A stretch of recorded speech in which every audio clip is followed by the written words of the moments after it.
Ya, halo teman-teman. Pada video kali ini saya akan menjelaskan tentang text feature engineering dan image feature engineering.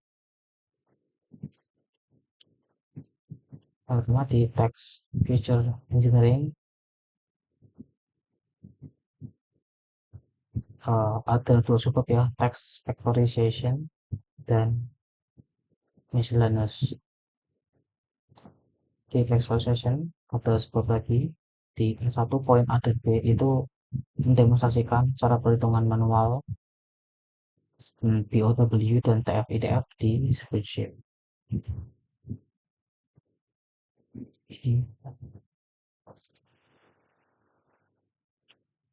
Ya, ini untuk websitenya ada 3 dokumen yang berisikan teks ya. Data science is fun, data mining and data science, big data and big business. Big data is big business. Kemudian dari 3 dokumen ini eh, ada beberapa vocab ya. Data science is fun, mining and big business. Kemudian yang pertama untuk perhitungan BOW atau back of words-nya.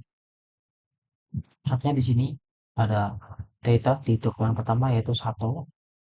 Maksudnya adalah kata data ini muncul 1 kali di dokumen yang pertama.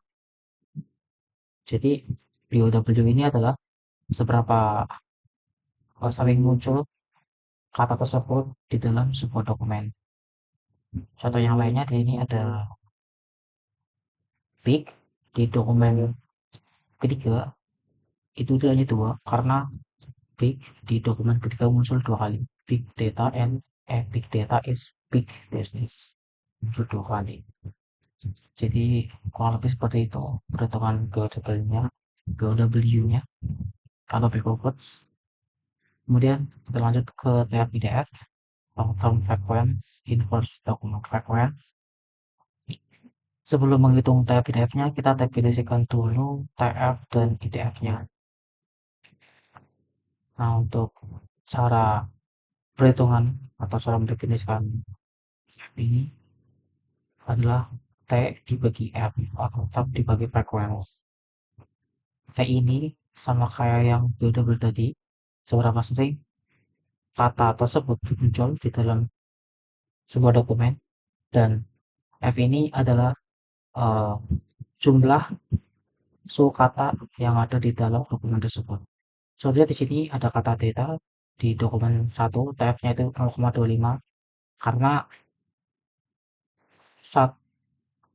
T dibagi F, T-nya itu 1 karena kata data ini muncul 1 kali di dokumen pertama, dan F-nya itu 4 karena kata data ini mengandung 4 suku kata. Jadi 1 dibagi 4 hasilnya 0,25. Terus untuk contoh yang lain, sini eh, kata mining ya di dokumen kedua itu 1 dibagi 5 karena kata mining di dokumen kedua muncul 1 kali, dan F-nya 5 karena dokumen kedua mengandung 5 suku kata. Jadi 1 dibagi 5 sama dengan 0,2. Lanjut untuk menghitung IDF-nya itu dengan log N dibagi DF. N itu sebagai jumlah seluruh dokumennya, dan DF itu adalah jumlah dokumen yang mengandung kata tersebut. Contohnya di sini ada kata science ya. N-nya itu 3 karena jumlah dokumennya 3, dan DF-nya itu 2 karena jumlah dokumen yang mengandung kata science itu ada 2 dokumen ya. Dokumen pertama dan dokumen kedua. Jadi log 3 dibagi 2 hasilnya 0,17609 sekian. Terus untuk contoh yang lain di sini log 3 dibagi 1 karena N di sini hanya 3 ya, karena dokumennya ada 3. Kemudian 1 karena jumlah dokumen yang mengandung kata fun itu hanya 1. Sini Chinese fun. Terus untuk contoh yang lain di sini juga ada kata big ya di sini. Nah, di sini walaupun big itu mengandung 2 suku kata ya di dalam dokumen ketiga, tetap dihitung satu karena def itu adalah menghitung jumlah dokumen, bukan jumlah suku kata. Jadi walaupun jumlah suku katanya 2 dalam satu dokumen, tetap dihitung satu. Karena kita menghitung jumlah dokumen. Terus untuk perhitungan TF IDF-nya, kita tinggal kalikan saja TF dan IDF-nya. Contohnya di sini untuk TF IDF dokumen pertama dengan kata science, kita kalikan TF dokumen pertama science 0,25 dengan IDF kata science. Hasilnya 0,044 sekian. Jadi seperti itu untuk perhitungan manual POW dan TF IDF-nya. Lalu kita lanjut ke A1.c, yaitu word embedding dengan word to fake. Kita import library pandas, lalu kita load datasetnya. Di sini saya langsung load direct ke raw GitHub-nya. Lalu kita import beberapa library, kita word to fake dan word recognize dari library Gensim dan library NLTK. Di sini untuk library-nya sudah saya install di sini ya. Gensim, NLTK, SkyPy dan lainnya. Kemudian kita lakukan preprocessing ya. Kita lowercase dan recognize date-nya. Jadi date-nya itu kalau date-nya kita ubah ke lowercase dan kita tekan selesai. Kemudian kita latih model auto fake-nya. Lalu untuk implementasinya, di sini saya buat dua. Yang pertama yaitu untuk menampilkan kata yang mirip atau similar. Kemudian yang kedua untuk menampilkan faktor dengan 10 nilai pertama. Jadi ini contoh katanya dalam musik ya. Dan ini adalah outputnya. Kata yang mirip musik dan faktor untuk kata musik dengan 10 nilai pertama. Lanjut ke A1.d word embedding dengan glove ya. Jadi kita load atau download dulu glove-nya menggunakan download function dari library Gensim. Terus kita definisikan target atau kata yang akan kita jadikan objek untuk word embedding. Dan di sini saya menggunakan if else function ya. If target include, kita print kata yang mirip dengan target. Lalu kita print word kata yang mirip dan score atau skor kemiripan kata tersebut dengan target. Lalu kita juga print vektor ya, dengan 10 nilai pertama. Jadi ada outputnya, kata yang mirip dengan money ada fund, cash, paying, pay, paid, get, tax, financing. Lalu ada vektor dengan kata money di 10 nilai pertama. Lalu kemudian di A1.e ada past text. Kita install past text ya. Lalu kita import past text dan past text utilities. Kemudian kita load pretend atau kita pretend past text modelnya yang bahasa Indonesia.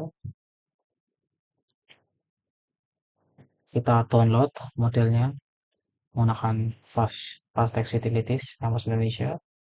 Lalu kita load modelnya ya, yang 300 dimensi menggunakan library fast text. Lalu kita ambil contoh di sini, ambil vektor dengan kata senang dengan 10 nilai pertama menggunakan getWord vector function dari fast text. Kemudian saya juga mengukur kemiripan dari kata senang dan bahagia menggunakan quotient function dari library SkyPy dan juga kita proof similarity-nya. Lalu ini untuk outputnya vektor dengan kata senang untuk 10 nilai pertama dan similarity atau kemiripan kata senang dan bahagia dengan skor similarity 0,6646. Kemudian di A1.f word embedding verb eh, kita import auto tokenizer function dan auto model function dari library transformer dan import touch. Untuk pertama kita load dulu model dari birdnya yang bahasa Indonesia. Kemudian kita ambil satu titik contoh dari dataset ya, yang mengandung kata senang. Kemudian untuk implementasinya menggunakan equal function ya. Terus di FTT ini kita ambil token dan cari indeks dengan kata senang. Lalu kita print vektornya. Dan ini hasilnya. Untuk tweet sini untuk ambil satu tweetnya itu yaitu perkenalkan bisa menggunakan ada kata senang di sini ya. Lalu vektor dari kata senang di tweet ini ya, tiba-tiba di 10 line pertama kayak ini. Kemudian kita ke A2 di miscellaneous. A2.A yaitu jelaskan apa itu feature extraction, feature engineering, factorization, dan word embedding. Feature atau fitur adalah representasi dari numerik dari data yang digunakan oleh algoritma machine learning untuk belajar. Dalam konteks teks, fitur itu bisa berupa jumlah kata, frekuensi kata, ataupun vektor kata. Kemudian, feature extraction adalah proses mengambil informasi penting dari data mentah dan mengubahnya menjadi fitur yang berguna. Contohnya, menghitung frekuensi kemunculan kata dalam dokumen. Kemudian ada feature engineering. Feature engineering adalah proses lanjutan dari feature extraction, di mana kita menciptakan atau memodifikasi fitur agar lebih representatif terhadap permasalahan yang dihadapi. Misalnya menghubungkan fitur tertentu, menghapus fitur yang tidak relevan, atau membuat fitur baru. Kemudian ada factorization.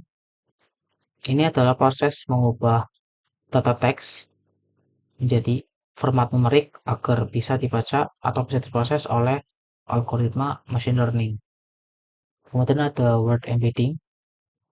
Word embedding ini adalah representasi kata dalam bentuk vektor angka yang merepresentasikan makna dan konteks dari kata tersebut. Berbeda dengan UAW atau TF-IDF, word embedding ini menyimpan informasi semantik dan relasi antar kata. Kemudian di A2.B, jelaskan apa perbedaan, keunggulan dan kekurangan dari POW, TF-IDF, Waterfake, Glove, Fast Text, dan word embedding. Yang pertama untuk metode WW atau backup words, keunggulannya itu sederhana dan cepat, jadi cocok untuk baseline. Kekurangannya itu tidak mempertimbangkan konteks atau urutan kata. Dan vektornya itu sangat sparse ya, atau tersebar dan besar. Kemudian ada metode TF-IDF, keunggulannya itu lebih baik dari BOW karena menekankan kata-kata penting atau unik. Tapi kekurangannya itu masih tidak menangkap konteks atau tidak kontekstual. Dan vektornya itu tetap sparse juga atau tersebar. Kemudian metode word to fake, keunggulannya itu menangkap hubungan semantik antar kata dan menghasilkan vektor yang padat dan makna. Kekurangannya adalah tidak kontekstual. Satu kata itu sama dengan satu vektor. Kemudian ada metode glove, keunggulannya itu menggabungkan informasi global atau frekuensi dan lokal atau konteks, dan performanya itu baik untuk merepresentasi sebuah kata. Kekurangannya itu masih sama seperti Waterfake, yaitu tidak kontekstual. Kemudian ada metode fast text. Keunggulannya itu memahami struktur dalam kata dan lebih baik dalam menangani kata yang tidak dikenal. Kekurangannya adalah masih tidak kontekstual meskipun lebih fleksibel dari Waterfake. Kemudian ada metode BERT. Keunggulannya itu contextual embedding. Jadi mampu memahami kata berdasarkan konteks kalimat. Jadi sangat akurat untuk NLP modern. Kekurangannya itu berat secara komputasi dan membutuhkan banyak research dan juga waktu training yang lebih lama dari metode lainnya atau metode sebelumnya. Kemudian di A2.c jelaskan apa itu stopwords dan pada metode apa stopword itu perlu dihapus. Stopwords adalah kata-kata umum yang sering muncul dalam teks tetapi dianggap memiliki makna yang sangat sedikit untuk analisis. Contohnya ada kata yang, kata dan, adalah, the, is. Nah, tujuannya itu untuk dihapus itu agar tidak membanjiri fitur dengan informasi yang tidak berguna. Kemudian metode yang perlu penghapusan stopword adalah yang pertama ada BOW dan TF-IDF. Stopword ini sebaiknya dihapus karena metode ini sangat sensitif terhadap frekuensi kata, sehingga stopword akan mendominasi dan mengganggu analisis. Kemudian ada word of fact, glove, dan fast text. Ini masuknya ke bisa dihapus, tapi tidak wajib. Penghapusan itu bisa membantu memperjelas relasi kata-kata penting. Kemudian di metode BERT, ini tidak perlu dihapus karena BERT itu adalah sebuah kontekstual model ya. Jadi dia bisa memahami pentingnya kata dalam sebuah konteks kalimat. Bahkan di BERT ini, stop BERT itu bisa berguna untuk memahami makna dari sebuah kalimat. Kemudian di A2.D, jelaskan apa itu sintaksis dan semantik. Kemudian mana metode embedding yang merupakan kontekstual embedding. Sintaksis adalah berkaitan dengan struktur atau aturan tata bahasa dalam kalimat. Contohnya posisi kata benda, kata kerja, dan hubungan antar kata secara gramatikal. Semantik itu berkaitan dengan makna atau kalimat. Semantik ini berusaha untuk memahami apa arti dalam suatu konteks. Lalu kontekstual embedding. Di antara metode embedding yang terdahulu atau yang di atas, BERT itu adalah satu-satunya yang merupakan kontekstual embedding. Artinya, representasi vektor dari kata bisa berubah tergantung konteksnya dalam kalimat. Contohnya, bank dalam kata bank uang dibandingkan dengan dalam kata bank sungai. Lalu, poin B, yaitu image feature engineering. Untuk datasetnya, di sini menggunakan dataset yang ada di Kaggle ya. Kita download ya Light Version. Kita download menggunakan pad ya di sini. Jadi kita tidak perlu secara manual. Kemudian di B1 itu feature extraction. B1.A itu demonstrasikan color feature extraction menggunakan color histogram dalam pemrograman Python. Lalu tampilkan hasilnya. Di sini kita import ya beberapa library, cv2, matplotlib, dan numpy. Kemudian kita read gambar yang sudah diimport tadi di atas yang di load. Kemudian kita tampilkan ya atau jadikan sampel. Kemudian kita hitung dan plot histogram warna untuk setiap channel ya, channel R, G, dan B. Kemudian kita gabungkan histogram dari ketiga channel tersebut menjadi satu filter di dalam variable feature. Lalu kita print feature. Dan ini ada sampel image dan color histogram dari image tersebut. Lalu ke B1.B yaitu mendemonstrasikan texture feature extraction menggunakan salah satu metode dari berikut ini dalam pembuatan Python. Jadi saya menggunakan LBP atau local binary pattern ya. Kita import local binary pattern dari SkyMage library ya, dan juga import matplotlib. Sama kita ubah image-nya ke gray ya. Jadi kita ubah image-nya menjadi hitam putih atau abu-abu. Lalu kita lakukan text feature extraction menggunakan LBP atau local binary pattern ya. Jadi kita tinggal panggil saja karena kita sudah menggunakan library-nya. Kemudian kita display atau visualisasikan original image dan hasil dari LBP-nya seperti ini.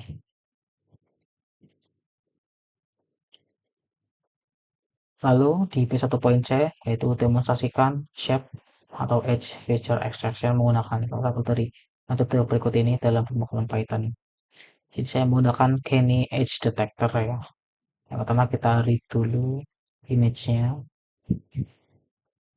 kemudian kita buat atau convert image-nya ke gray image atau ke putih hitam ke abu-abu. Lalu kita apply ya atau edge feature extraction ya menggunakan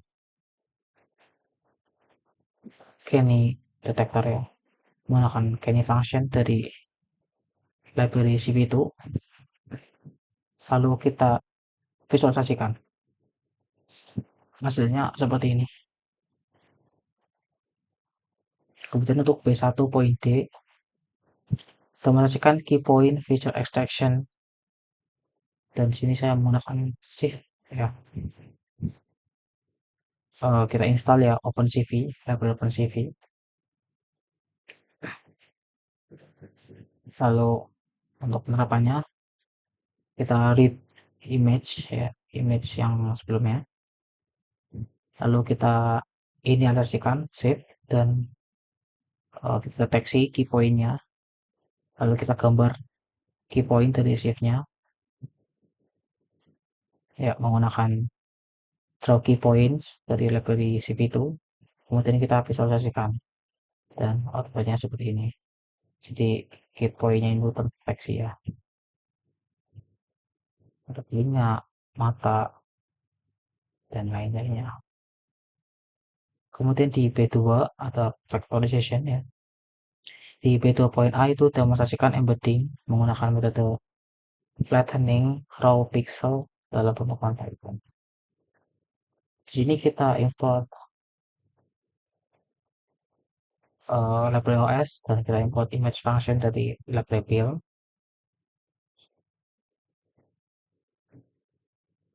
Terus kita buat variable image ya.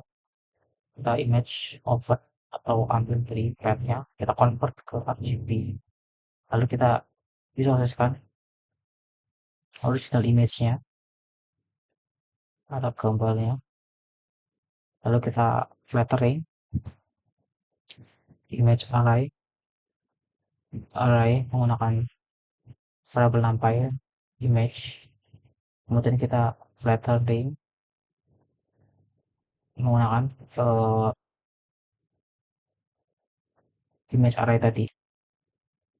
Lalu kita print shape after flatteringnya dan flatter vektornya dengan 20 nilai pertama. Sini. Jadi hasilnya di image ini shape after atau setelah flatteringnya ada 196608 dan vektor after flattering dengan 20 nilai pertama ini atau 20 vektor ini. Kemudian di B2.b demonstrasikan embedding menggunakan salah satu metode berikut ini. Jadi saya menggunakan visual vectors ya atau VV. Kita import Gaussian mixture dan normalize function dari library sklearn. Kemudian kita train atau latih GMM atau Gaussian mixture dengan description-nya. Kemudian kita buat function untuk feature vektornya. Lalu kita gradient terhadap min dan gradient terhadap variasinya. Kemudian kita hitung feature vektornya dan kita tampilkan hasil dan visualisasikan. Ini hasil dari visual vektornya.